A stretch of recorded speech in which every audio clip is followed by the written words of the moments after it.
안녕하십니까, 이시혜입니다.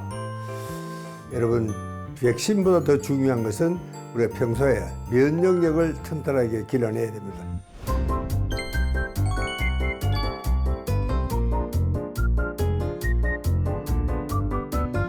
여러분, 면역이라는 것은 이 외적으로부터 몸을 지켜내는, 그래서 병이 안 걸리게 하고 또 걸린 병도 치료를 하는 그런 아주 힘을 면역력이라 그렇게 하게 됩니다. 그래서 면역은 크게 세 가지 중요한 계력이 있습니다. 감염 방어에 대한 이야기고, 건강을 유지하고 노화를 예방한다. 그렇게 구체적으로는 우울증, 암의 예방까지도, 그리고 사는 힘과 관계가 되는 것이 이게 면역력입니다. 그러나 면역은 인간에게 새로운 병을 만들기도 합니다. 가령 여러분이 잘 아시는 아토피, 천식, 그 다음에 꽃가루의 알레르기성 질환이라 관절 류마티스, 이런 것들은 이 자기 면역 질환입니다. 이렇게 면역이 오히려 일으키는 병도 있을 수가 있습니다. 그러니까 이 면역력을 튼튼히 하지 않으면 안 되는 것이 우리 숙제입니다. 이것은요, 면역력은 튼튼하면은 우리 모든 정말 질환에도 이 예방을 하고 방어를 해주는, 특히 이제는 우리가 100세 시대를 맞고 있습니다. 그러면은 이 80 후반이 되면은 여러분 모든 각종 생활 습관병이 또 나빠지거나 혹은 치매 아니면 암이고, 이 둘 중에 하나는 건강하지 않은 사람입니다. 그럼 거기에 대한 딱 한 가지 해결책이 뭐냐? 면역력을 튼튼히 하는 것이다.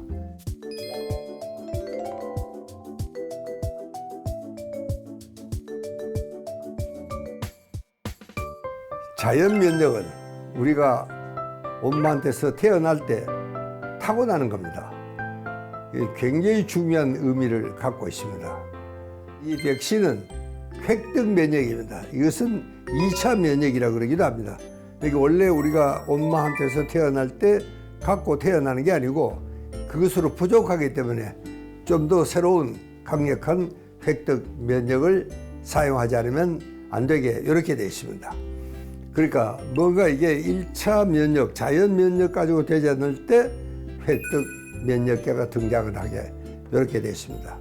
여기에는 이제 세포성과 액성 면역, 의 밸런스가 잘 맞도록 이렇게 되어 있습니다. 그런데 여기서 제일 중요한 역할을 하는 게 뭐냐 하면은 장내 세균입니다. 여러분, 우리 장에는 굉장히 여러 가지 세균들이 많이 있습니다. 그래서 이걸 우리가 세균총이라 그러는데, 이 세균이 골고루 균형 있게 잘 발달이 되어 있어야 됩니다. 그러니까 이 세균에는 유익균도 있고 유해균도 있습니다. 해를 끼치는 균도 있고, 또 중간균이라 그래서 그게 비율적으로 보면은 유익균이 한 20%, 유해균, 해를 끼치는 균도 한 10%가 있어야 됩니다. 이게 완전히 없어진다고 좋은 것은 아닙니다. 유해균도 있어야 됩니다. 그 다음에 이제 이 중간균이 70%인데, 이 중간균은요, 유익균이 우세할 때는 유익균이 행세를 합니다. 또 유해균이 득세를 하면은 이런 중간균은 또 유해균으로 돌아갑니다. 여러분, 가령 우리가 뭘 잘못 먹었다든가 여름에 막 설사, 토사, 광난하고 이럴 때는 정말 완전히 우리 장내 세균이 유해균으로 이렇게 바뀌는 그런 순간이라고 생각하시면 틀리지 않습니다. 참, 면역력은 70%가 장에서 만들어지는 이유가 바로 여기에 있습니다. 특히 우리가 이 장에서, 위장에서부터 저 소장, 대장에 이르기까지 정말 여러분, 이것은 그냥 빈 관이라고 생각하지만 굉장히 중요한 우리 생명과 직결이 되는 중요한 기관입니다. 이게 그냥 관이 아닌 것이다. 그래서 거기에는 정말 엄청난 수의 세균들이 살고 있습니다. 그래서 우리는 그걸 장내 세균총이다, 모여있다, 이런 뜻입니다.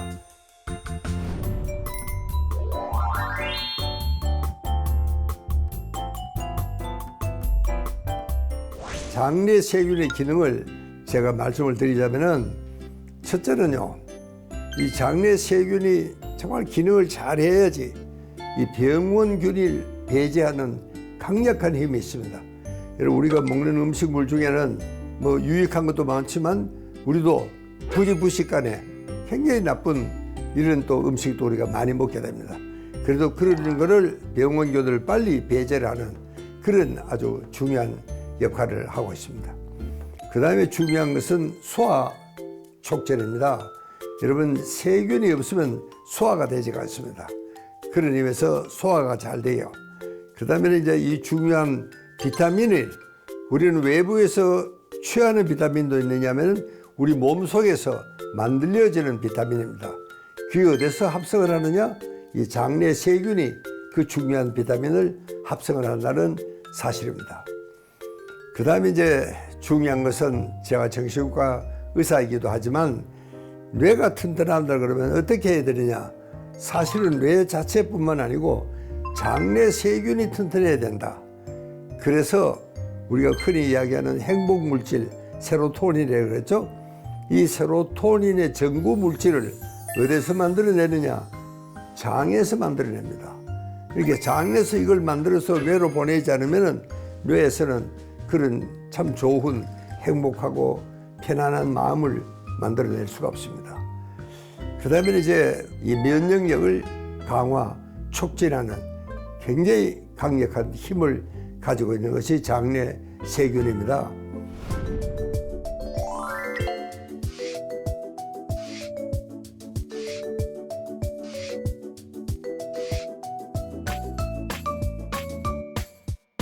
자, 그런데 이제 이런 장내 세균청을 우리가 그래서 흔히 플로라 건강법이다 이렇게 이야기를 하는데, 그것은 우리가 무엇을 먹느냐, 이 먹거리가 굉장히 중요하다는 사실입니다.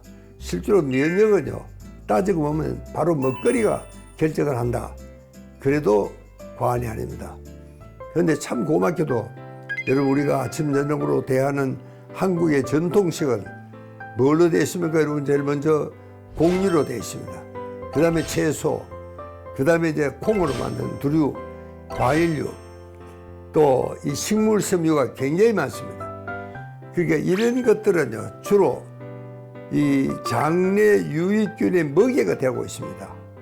그래서 이걸 우리가 프리바이오틱스라, 그러니까 우리는 정말 이 장내 유익균의 먹이가 될 것을 매일 식탁에서 섭취하고 있습니다.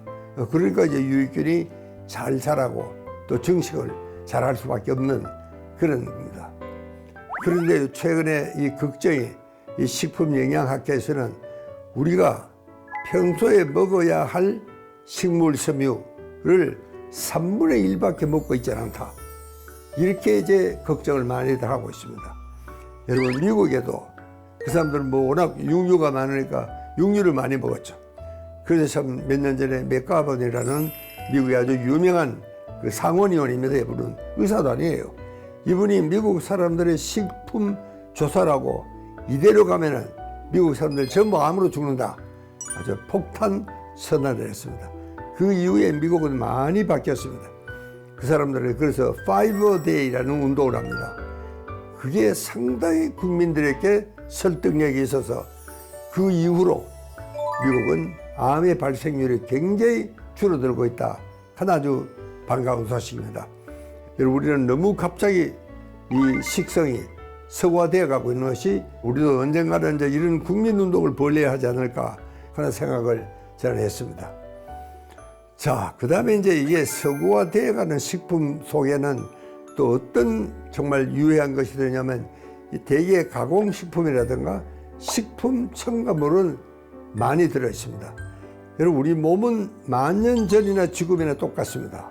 그때 세포의 기능이나 지금이나 똑같은데도 불구하고 여러분, 지금 가공식품이라든가 식품 첨가물은 그 당시에는 없었습니다.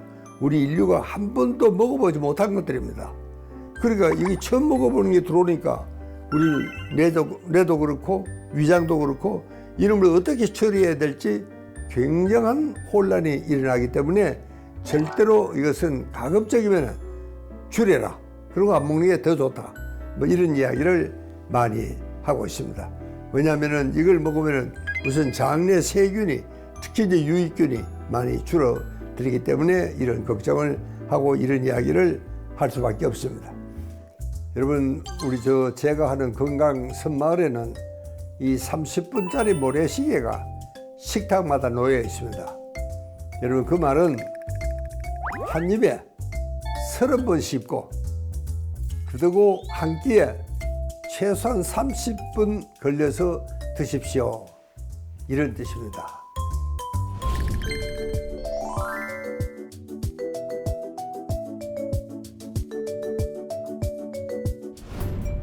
여러분, 우리가 장을 튼튼히 해야 된다. 그래야지 면역력이 올라간다. 그런데 왜 이걸 씹는 이야기를 가지고 제가 자꾸 시비를 거느냐면은 잘 씹어야 됩니다. 왜냐하면은 이 침 속에는요 아주 강력한 소화제가 있습니다. 우리 인간이 침보다 강력한 소화제를 아직 발명을 못했습니다. 여러분, 침 속에는요 이게 정말 참 활성산소를 제거하는 기능도 있고, 항암 작용도 있고, 항균 작용도 있고, 항염 작용도 있고, 항노화 작용까지도 있습니다. 어떻게 그 침이 그렇게 중요할까? 그러니까 여러분, 요즘은요, 옛날에는 우리가 수술을 받으면 죽을 줬어요. 요즘 밥을 줍니다. 왜? 잘 씹어 먹으라, 그런 뜻입니다. 뭐 죽은 그냥 넘어가잖아요. 근데 밥은 잘 씹어야지 넘어가니까, 잘 씹어 먹어야지 빨리 회복이 된다. 그 왜 그러냐? 세로토닌은 어디 있느냐면 이 뒤통수에 분포가 되어 있습니다.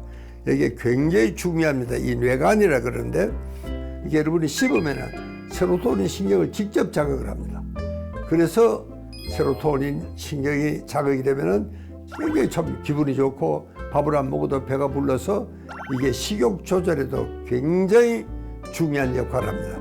여러분, 요즘은 참 부레기도 씹지 않아도 아주 맛이 좋아서 그냥 술술술 넘어가는 이런 것들이 굉장히 많습니다. 그러나 여러분, 한번 생각을 해 보십시오.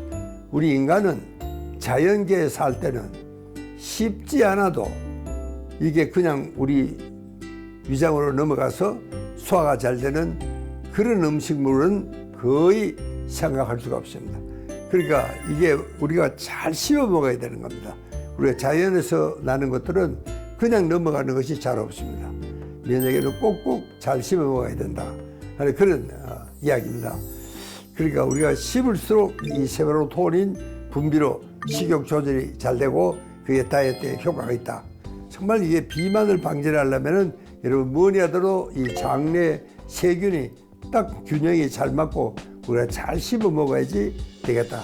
그게 장이 건강해야지 행복 물질이 올라와서 그 전구체가 바로 뇌로 보내기 때문에 우리가 그것을 장뇌 상관이라고 합니다. 여러분, 우리가 기분 나쁘면 밥맛이 없습니다. 밥맛이 없으면 기분이 나빠요. 이 장과 뇌는 밀접한 관련이 있는 겁니다. 그러니까 어느 것이 더 중요하다고 이야기는 할 수가 없습니다.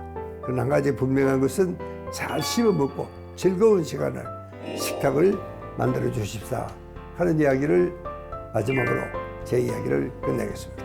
감사합니다.